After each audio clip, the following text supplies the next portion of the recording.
Hello বন্ধুরা, আরও একটা নতুন ভিডিও নিয়ে আমি সংহিতা চলে এসেছি তোমাদের কাছে।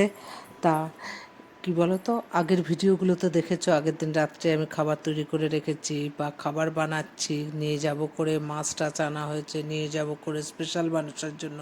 তা আজকে হলো সেই দিনটা, 16ই আগস্ট, রোববার।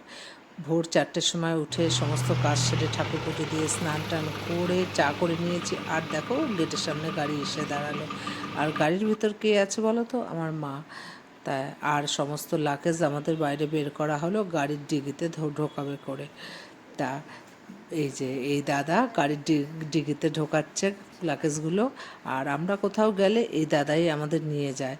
তাই দাদা আমার মার বাড়ির সামনে থাকে। দীপকদা ভীষণ ভালো গাড়ি চালায়, মানে কোনো কষ্টই হয় না।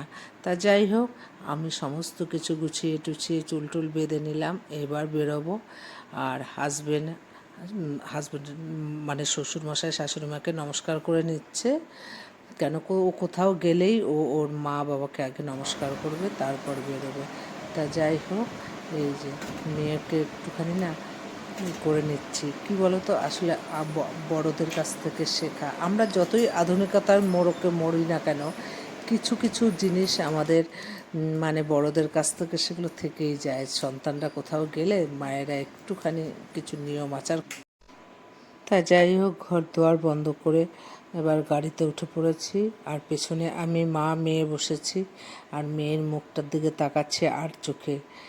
মেয়েটা হয়তো ভাবছে এই চেনা শহর, চেনা বাড়ি, ছোট থেকে বড় হওয়া জায়গায় আবার কবে ফিরবে। ওর হয়তো আমি দেখে ফেলবো করে মুখটা হাসি দিয়েছে, কিন্তু ওর ভেতরটা খুব কষ্ট হচ্ছে। এটা স্বাভাবিক, সবারই হয়। যতই সন্তানরা মানে বাইরে থাকুক না কেন, বাড়ির টান একটা অন্যরকম। ও 3 বছর ব্যাঙ্গালোরে থেকে এসছে, তা 15 দিনের জন্য বাড়িতে আসলো, এবার আবার আরেক জায়গায় পড়তে যাচ্ছে। সেই কষ্টটা ওর হচ্ছে যে এই এখন না, এই 2 বছর ও আর আসতে পারবে না একদম। তাই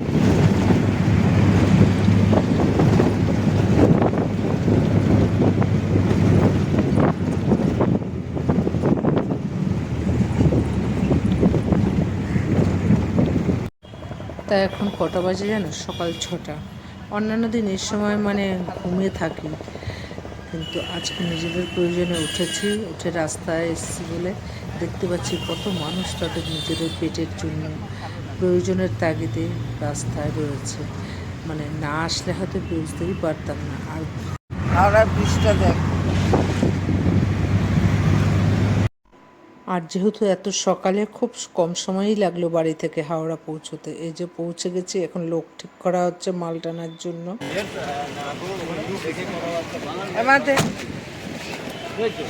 ঘরে কোথাও হ্যাঁ,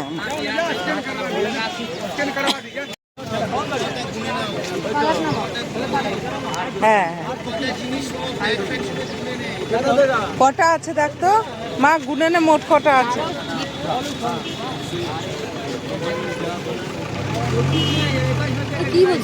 গাড়িতে তুলে দেবে।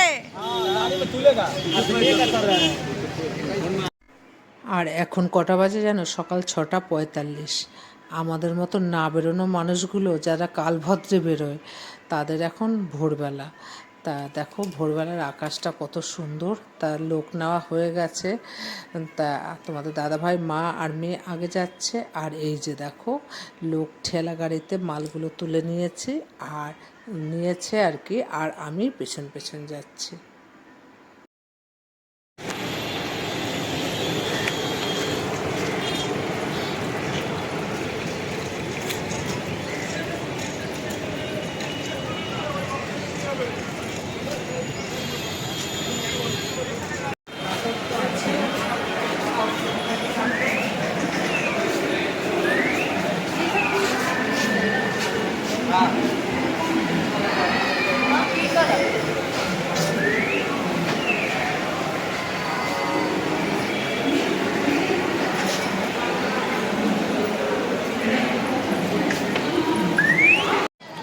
তা হাওড়া 21 নম্বর প্ল্যাটফর্ম থেকে আমাদের হলফনামা ট্রেনটা ছাড়বে। হলফনামা ট্রেন বললে তোমরা হয়তো অনেকেই বুঝে গেছো কোথায় যাচ্ছি। তা চলো বলছি। আর এই যে মাল মানে নেওয়া হয়েছিল, লোক নেওয়া হয়েছিল মাল নেওয়ার জন্য, তাই এখান থেকে যেহেতু আমাদের কম্পার্টমেন্টটা পড়বে, তাই এখানে এসে আমাদের থামিয়ে দিল। কটা নাগাদ ঢুকবে ট্রেনটা?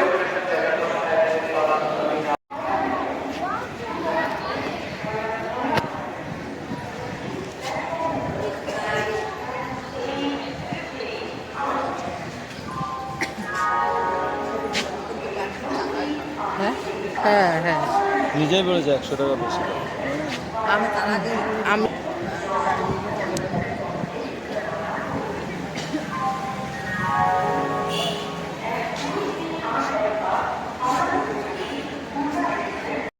এই যে আমাদের ট্রেন চলে আসলো, এই যে দেখো 8:15-তে টাইম আমাদের ওঠার।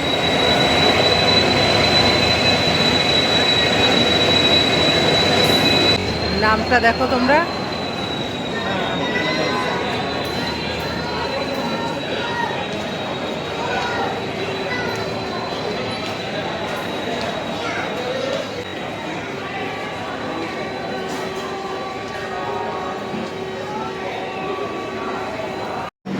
যা থাকবে, হ্যাঁ হ্যাঁ যা।